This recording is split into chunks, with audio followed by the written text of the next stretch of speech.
Bom dia, senhoras e senhores. Sejam bem-vindos à teleconferência do Banco Pan para a discussão dos resultados referentes ao quarto trimestre de 2020. O áudio e os slides desta teleconferência estão sendo transmitidos simultaneamente pela internet no site de RI da companhia, www.bancopan.com.br/ri, e na plataforma MVIQ. A apresentação também está disponível para download. Informamos que todos os participantes estarão apenas ouvindo a teleconferência durante a apresentação e, em seguida, iniciaremos a sessão de perguntas e respostas quando mais instruções serão fornecidas. Caso algum dos senhores necessite de alguma assistência durante a conferência, queiram, por favor, solicitar a ajuda de um operador digitando *0. Informamos que previsões acerca de eventos futuros estão sujeitas a riscos e incertezas que podem fazer com que tais expectativas não se concretizem ou sejam diferentes do esperado. Essas previsões emitem a opinião unicamente na data em que são feitas, e a companhia não tem obrigação de atualizá-las. Estão presentes hoje conosco o Sr. Carlos Eduardo Guimarães, presidente do Banco Pan, o Sr. Mauro Dutra, CFO, IRO do Banco Pan, e o Sr. Inácio Caminha, Head de Relações com Investidores e Captação. Gostaria agora de passar a palavra ao Sr. Mauro Dutra, que dará início à apresentação. Por favor, Sr. Mauro, pode prosseguir. Obrigado, muito bom dia a todos. Sejam bem-vindos à teleconferência de resultados do Banco Pan para o quarto trimestre de 2020. 2020 foi um ano bastante desafiador, em função da pandemia, e nós podemos dizer que ficamos muito satisfeitos com o resultado apresentado e a dinâmica operacional do banco.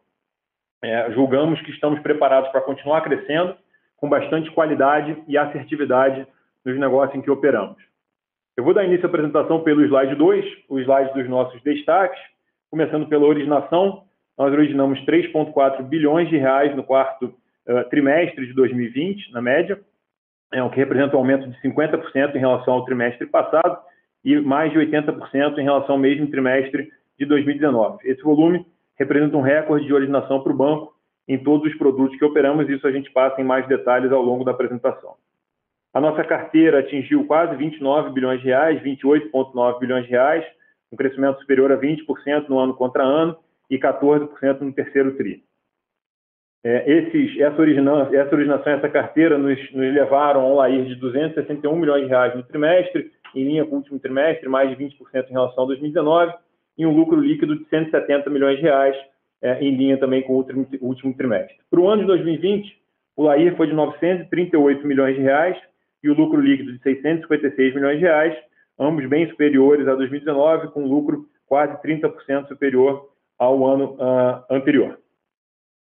O ROI ajustado foi 20,9% no trimestre, 21,4% em 2020, números que nós consideramos super adequados para o nosso negócio, e o ROI contábil de 13% no trimestre e 12,8% no ano de 2020, contra 11,4% em 2019.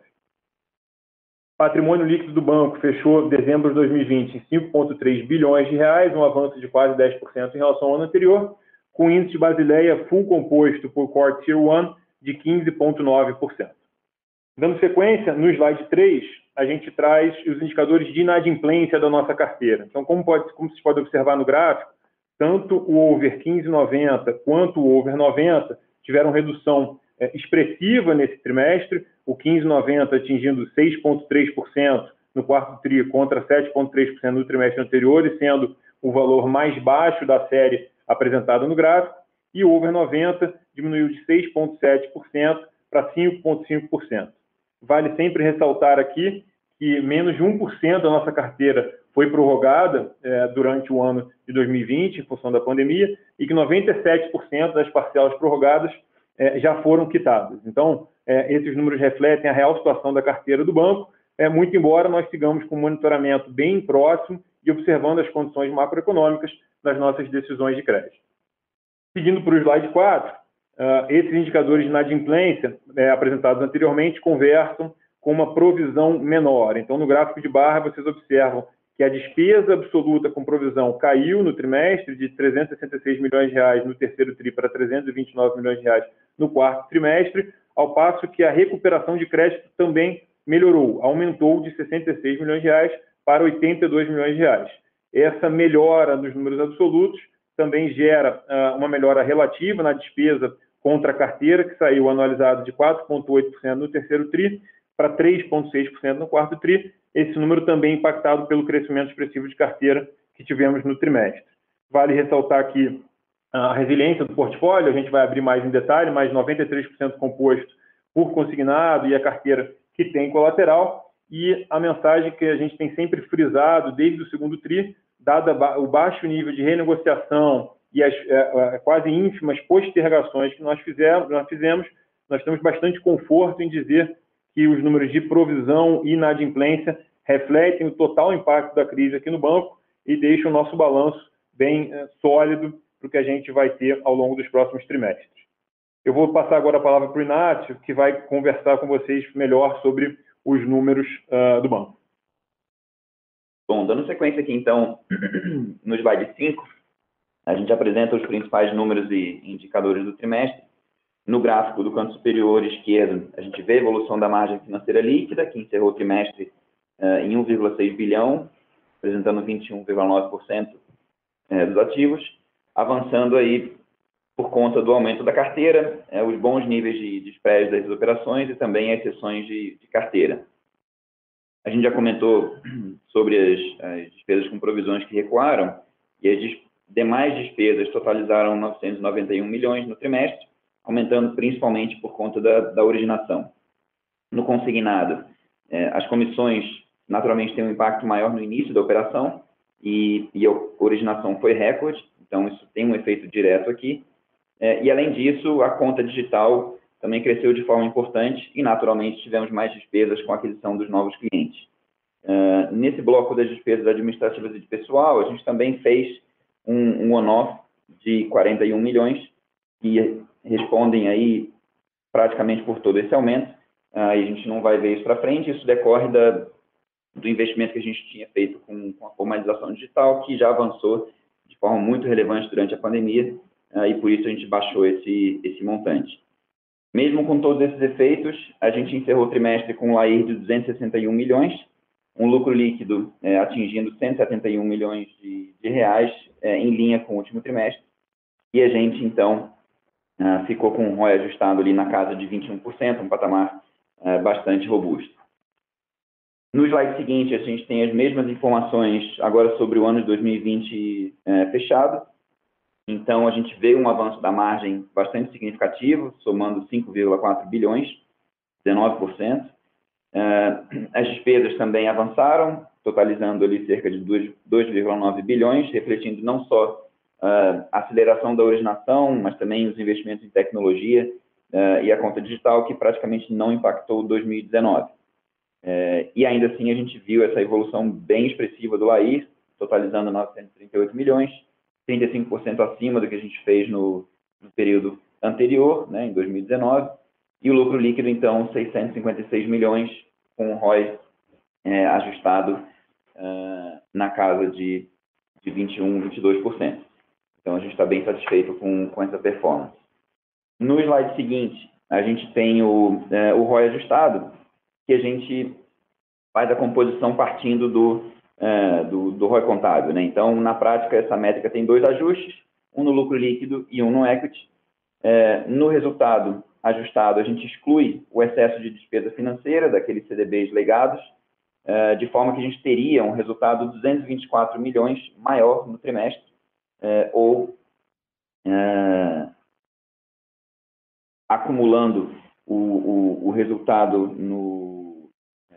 no ano de 871 milhões. Então, 224 no trimestre, ou 871 milhões seriam os lucros líquidos ajustados. Vale comentar também que a gente teve em dezembro um pagamento expressivo desses depósitos, quase 1 bilhão de reais saiu do nosso balanço. Isso vai reduzir o impacto contábil negativo de 2021 em diante.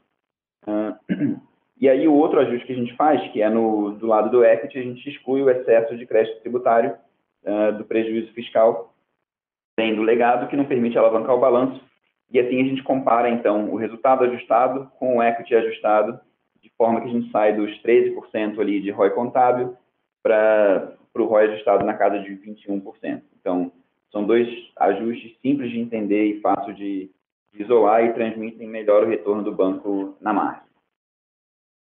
Falando da originação na página seguinte, a gente viu aqui um crescimento bastante expressivo, a gente totalizou 10 bilhões de reais em novos créditos nesse trimestre, 50% acima do que a gente fez no terceiro TRI, e aí a gente tem um avanço nos três. Então, em consignado, a gente originou 5,4 bilhões, um aumento bastante relevante frente ao último trimestre, em função do aumento na margem consignável no INSS, e isso também atrelado à nossa capacidade e eficiência para originar. Então, a gente conseguiu aumentar a market share nesse período. É importante a gente destacar que os 5% de margem adicionais, eles só valeram até dezembro, e naturalmente vai ter uma redução desse patamar para frente. Em veículos, a gente fez um total de 2,7 bi no trimestre, um aumento também de 50% no trimestre, e a gente conseguiu manter a qualidade de crédito, mas a gente tornou a nossa esteira de contratação mais eficiente, e isso resultou, então, nesse aumento de volume e aumento de market share também.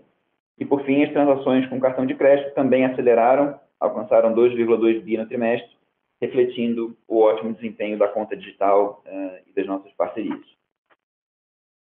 No slide 9, a gente tem a composição da carteira de crédito retida, que avançou 14% no trimestre e 22% no ano, totalizando quase 29 bi. A gente avançou de forma relevante em todos os produtos, com destaque para o cartão de crédito, que, apesar de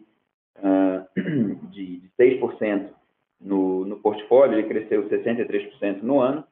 O consignado e o veículos também cresceram de forma significativa, respondem por 52% e 40%, respectivamente, do portfólio. E aí a gente tem as carteiras em runoff, imobiliário e empresas, que recuaram bastante também em 12 meses e agora representam aí 2% da carteira.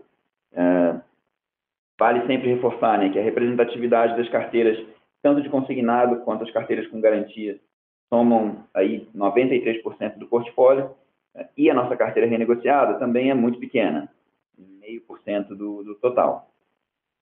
E para finalizar esse slide, a carteira originada que a gente apresenta no gráfico, inclui a carteira cedida para os controladores, encerrou o trimestre em 36,8 bilhões. No próximo slide, a gente tem os detalhes do consignado. A gente segue como um player relevante, com foco em convênios federais. A gente fez essa média mensal de 1,8 bi de originação, totalizando os 5 bi e 400, dos quais 97% foi de empréstimo e 3% em cartões. Então, com isso, a gente já avançou, fechou o trimestre com 15,1 bilhões de carteira. Naturalmente, esse crescimento, né, ele está associado ao aumento de margem consignado que a gente teve, também associado com a nossa eficiência na operação, e a gente, como esse negócio encerrou em dezembro, como eu comentei, para frente a gente vai ter uma velocidade menor de originação. A concentração segue muito representativa nos convênios federais, totalizando 96%, dos quais 91% do todo se referem a INSS. Sobre veículos, né, no slide 11, a gente cresceu a carteira de forma importante, 26% em 12 meses, atingindo 11,1 bi, e não só volume, mas com uma qualidade bastante assertiva, com um nível de loan to value e prazo das operações também bastante adequado. A gente vê na originação que o número de leves foi recorde, a gente atingiu 730 milhões por mês. Com esse crescimento, a gente aumentou o market share, então a gente saiu ali de 6% em dezembro de 19 para 11% em dezembro de 20. Em motos, a gente já tinha uma performance muito forte na liderança desde abril desse ano, e a gente ficou com market share de 25%, também avançando em relação a 2019. E novamente, né, esses avanços, eles não comprometem a qualidade da carteira e a originação, que segue muito boa, com uma rentabilidade bastante adequada. Isso tudo se refere basicamente a uma otimização que a gente fez na nossa esteira de contratação. No slide seguinte, a gente tem os dados de cartão. Então, a gente vê aqui um aumento importante, né, de 85% em 12 meses, atingindo 2,2 bilhões no trimestre, 6 bi em 2020, com reflexo aqui das emissões dos cartões vendidos nos nossos múltiplos canais. A gente está bem satisfeito com o crescimento do produto, que faz parte da nossa estratégia de engajamento do cliente e diversificação do portfólio. E os nossos clientes, eles utilizam predominantemente nossos canais digitais, seja na contratação, no atendimento, ou mesmo no recebimento das faturas, o que traz bastante eficiência e uma melhor experiência nessa operação. Na página 13, a gente tem os prêmios de seguros. A gente originou um total de 150 milhões em prêmios nesse último trimestre, acelerando de forma relevante.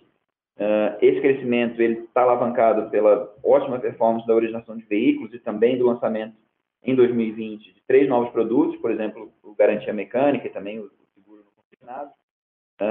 E esses são instrumentos bem aderentes, bem atrativos para o nosso público-alvo. A gente gerou, no total, 412 milhões em prêmios no ano, e a gente segue confiante para ampliar ainda mais esses volumes, com novos produtos e mais cross-sell através da nossa conta digital. No slide 14, a gente tem a evolução do funding. A gente fechou com 27 bi, evoluindo 14% em 12 meses. A gente continua diversificando nossas linhas.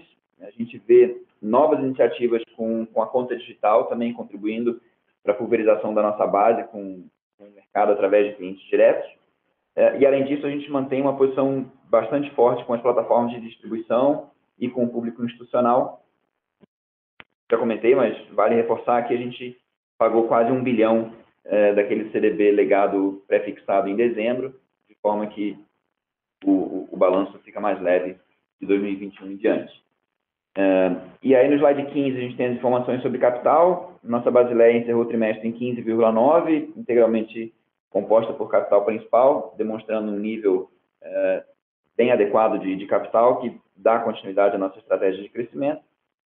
E a nossa estratégia global, ela permanece a mesma, né? Então, ter uma oferta cada vez mais completa de produtos de crédito e serviços financeiros, com bastante uso de tecnologia, diversificando produtos e canais, e o mercado segue criando inovações de forma acelerada, que vão, na nossa opinião, contribuir para todo o crescimento e assertividade no relacionamento com o cliente.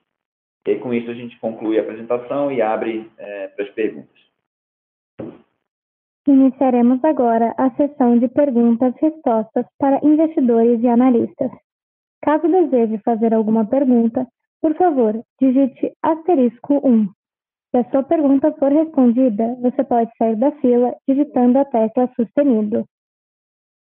O senhor Gabriel da Nóbrega, do Citibank, gostaria de fazer uma pergunta. Oi, pessoal. Muito bom dia. Obrigado pela oportunidade. Nesse trimestre, a gente viu que mesmo vocês fazendo uma sessão de 2,5 bi, vocês continuaram originando bastante.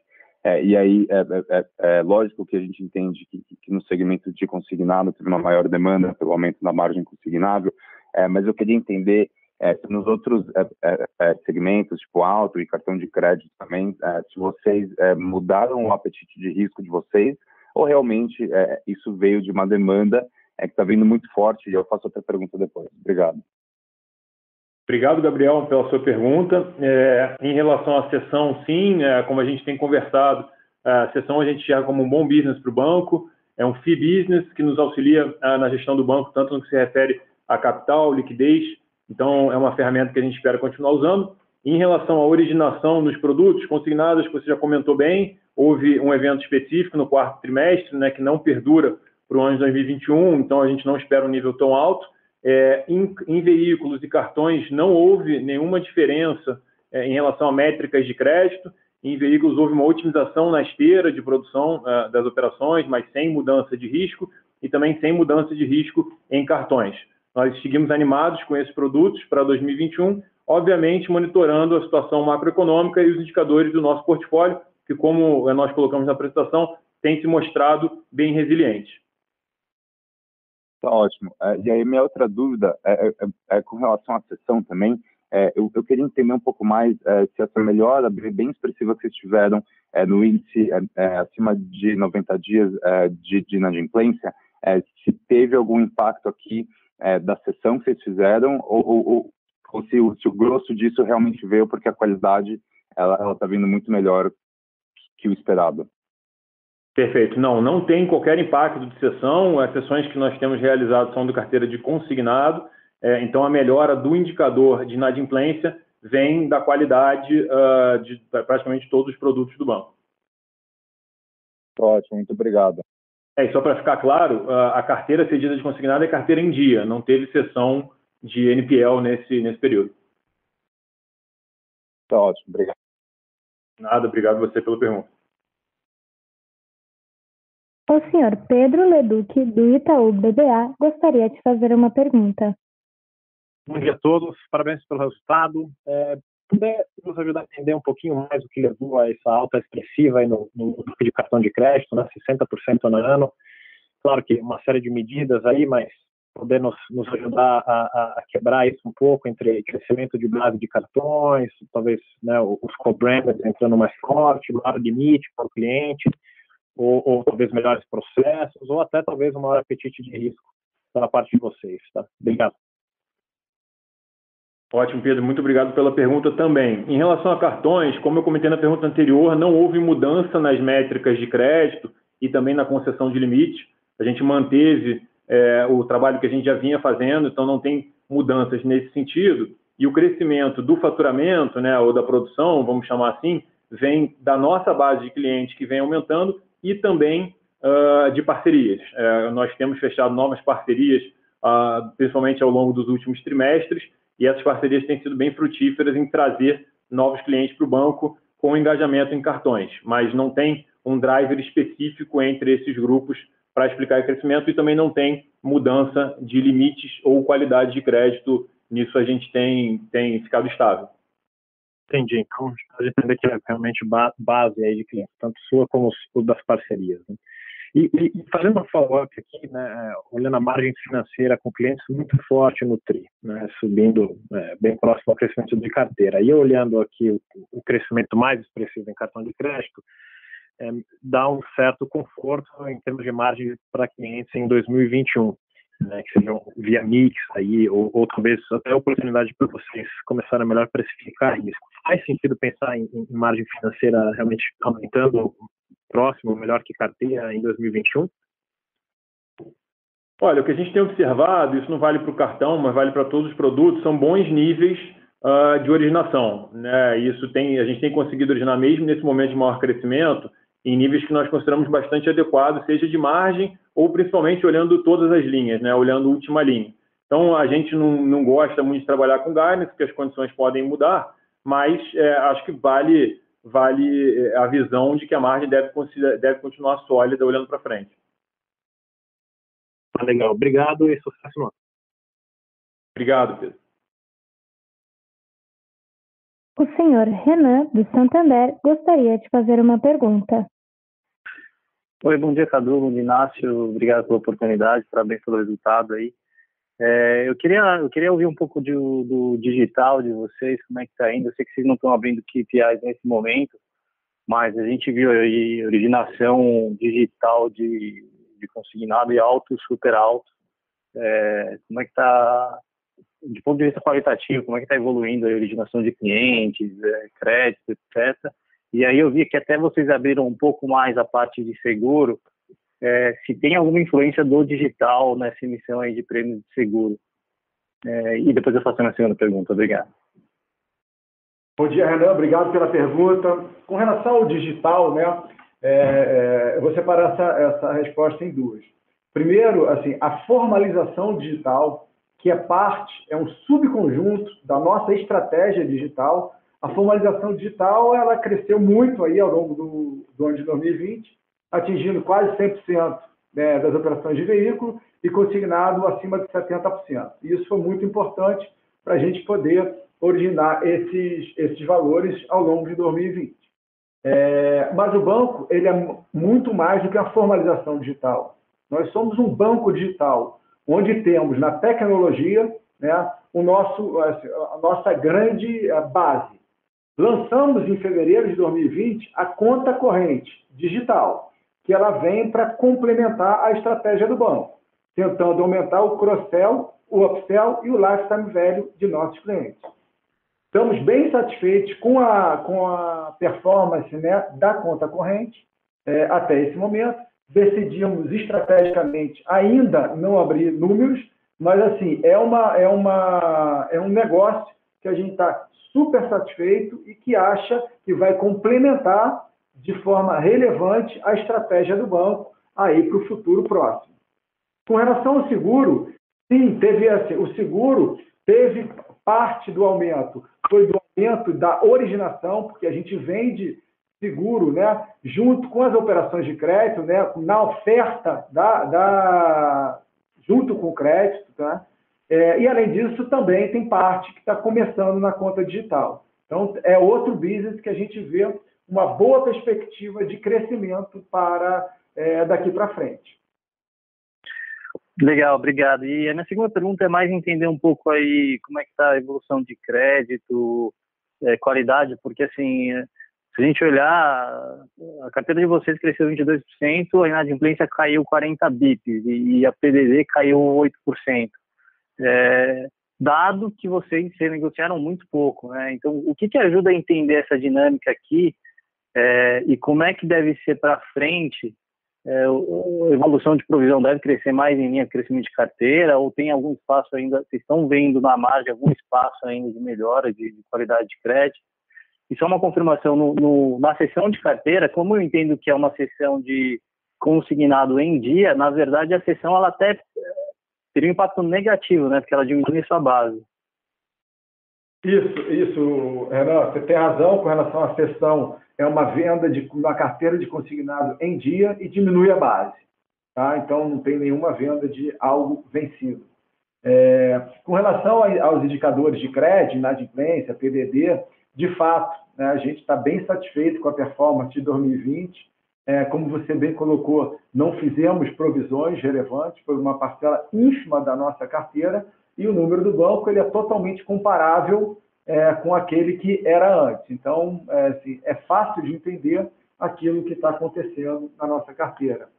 É sempre bom ressaltar que a gente tem uma carteira resiliente, 50%, um pouquinho mais de consignado, 40% de veículo e menos de 10% e 5% de cartão. Então, é uma carteira que se comporta bem e de forma resiliente mesmo em ambientes mais turbulentos. Olhando para frente, né, a gente acha que 2021 é um ano, né, melhor para a economia, né, crescimento, né, esperamos aprovações de reformas, então tudo indica que a gente vai ter um ano melhor pela frente em termos de inadimplência. Agora, somos aqui um banco que a gente às vezes brinca, acostumado a navegar também em mares turbulentos e com uma flexibilidade muito grande de mudar de opinião, dependendo do cenário naquele momento. Então, em 2021, a gente vê um ambiente bem mais calmo, bem mais tranquilo, o que vai nos dar a oportunidade de continuar crescendo. E é isso que a gente espera. Com relação à inadimplência, estamos confortáveis não só com o nível de inadimplência, como também com o nível de rentabilidade dos nossos produtos. Obrigado, Cadu. Só para esclarecer, então, assim, com melhora de inadimplência, assim, a despesa de provisão deve ser alguma coisa ainda com crescimento abaixo de crescimento de carteira ou se vocês veem ainda a redução de PDD? A despesa de provisão, o primeiro ponto é que ela é uma função do tamanho da carteira. Você vai crescendo a carteira em valor absoluto, ela mantendo o mesmo valor percentual, o absoluto cresce.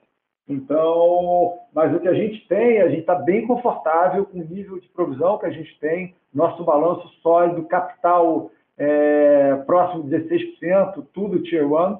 Então, olhando para frente, a gente não vê, a gente aqui no banco, a gente sempre fica bastante cauteloso com métricas de crédito e é dessa forma que a gente sempre operou. Mas não estamos vendo fantasmas aqui para o ano de 2021. Eles podem aparecer, mas neste momento a gente está otimista com relação a indicadores de crédito para o ano de 2021. Tá ótimo, perfeito. Obrigado, pessoal. Recebemos uma pergunta via webcast. A pergunta vem de André. Bom dia. Primeiramente, parabéns pelo excelente resultado. Obrigado pela oportunidade. Gostaria de saber qual o impacto do Banco Digital nos resultados do Banco Pan. E também qual o impacto da parceria com o Melius, cartão Pan Melius, nos resultados e se isso trouxe novos clientes para o banco. Bom, muito obrigado pela pergunta, André. Sobre a conta digital, né, como o Cadu explicou na pergunta anterior, nós estamos bem satisfeitos com a evolução, né, a conta digital e esse aumento de relacionamento com o cliente ainda causa no banco o efeito líquido negativo, com aumento de despesa, como a gente mostrou nesse aumento de despesa que tivemos no ano e no trimestre. Em relação a Melius, sim, estamos bem satisfeitos com a parceria, e isso tem trazido novos clientes para o banco, os números a gente ainda não divulga, mas podemos dizer que estamos bem satisfeitos. E para frente, não só com a Melius, mas com as outras parcerias que nós já temos fechadas e pretendemos continuar fechando, nós esperamos diversificação de canais, né, para atender e trazer novos clientes para o banco, poder oferecer mais produtos e serviços para os nossos clientes e também para os clientes dos parceiros e, obviamente, também agregar mais informações para melhorar nossa assertividade em crédito e cobrança. Então, conforme dito, isso vale para a parceria com a Melius e também para outras parcerias que nós temos com empresas do setor de varejo, fintechs, entre outros parceiros nos diversos produtos e negócios aqui do Pan. Obrigada. O senhor Luiz Fernando Azevedo, do Banco Safra, gostaria de fazer uma pergunta. Bom dia a todos.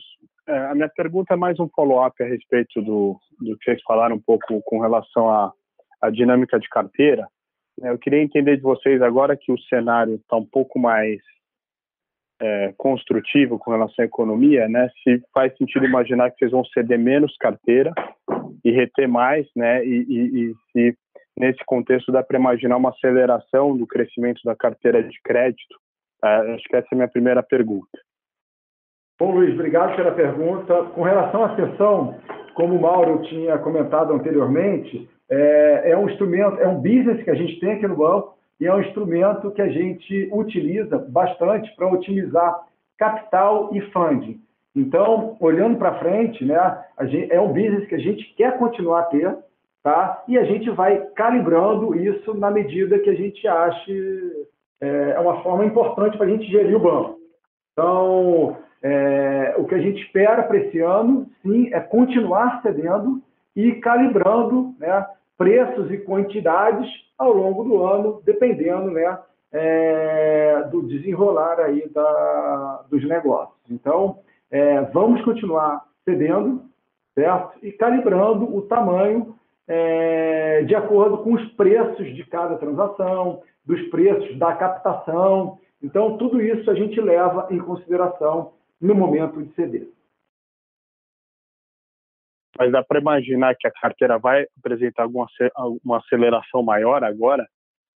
Olha, assim, dá para voltar. Mesmo em 2020, né, a gente cedeu, né, uma quantidade de carteira, né, razoável, lembrando que a gente cresceu a nossa carteira retida em mais de 20%. Então, mesmo no ano passado, né, que a gente está apresentando os resultados agora, nosso crescimento foi um crescimento relevante. E a nossa cabeça é, sim, continuar crescendo a carteira de crédito, né, e fazendo cessão também. E utilizando a cessão como um instrumento importante para gerir funding e capital. Então, mesmo em 2020, nós crescemos, apresentando um crescimento de maneira relevante. E é dessa maneira que a gente pretende continuar gerindo o banco. Tá perfeito. Minha segunda pergunta é com relação à dinâmica de spread, né? Vocês estão vendo algum tipo de compressão de spread? Eu imagino que o consignado esteja cada vez mais competitivo, né? E mesmo veículos, né? Então, todos os bancos estão indo para essas linhas de menor risco, né? Estão com apetite para aumentar carteira. Como é que vocês estão vendo o spread nessas linhas? Boa pergunta. A gente sempre começa a respondendo a competição para frente, voltando um pouquinho e olhando para trás, né? A gente está consignado e veículos sempre foram negócios muito competitivos, onde todos os grandes bancos são presentes e bem atuantes nesses segmentos.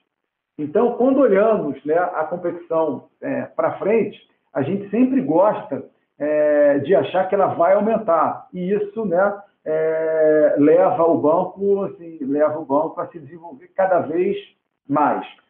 Agora, sempre trabalhamos em ambientes bem competitivos, e estamos fazendo o nosso dever de casa e cada dia mais formando um banco melhor e mais competitivo. Competição pode aumentar, é esperado que aumente, mas a gente tem as nossas características aqui que nos permite competir super bem nestes mercados que são mercados competitivos e que sempre foram bem competitivos. Tá legal. Obrigado. Lembrando que para fazer perguntas, basta digitar *1. Lembrando que para fazer perguntas, basta digitar *1. Não havendo mais perguntas, eu gostaria de passar a palavra ao Sr. Inácio Caminha para as considerações finais. Bom, mais uma vez, obrigado a todos pela presença, ótimas perguntas, e nos vemos no próximo trimestre. Um abraço. A teleconferência do Banco Pan está encerrada. Agradecemos a participação de todos e tenham um bom dia.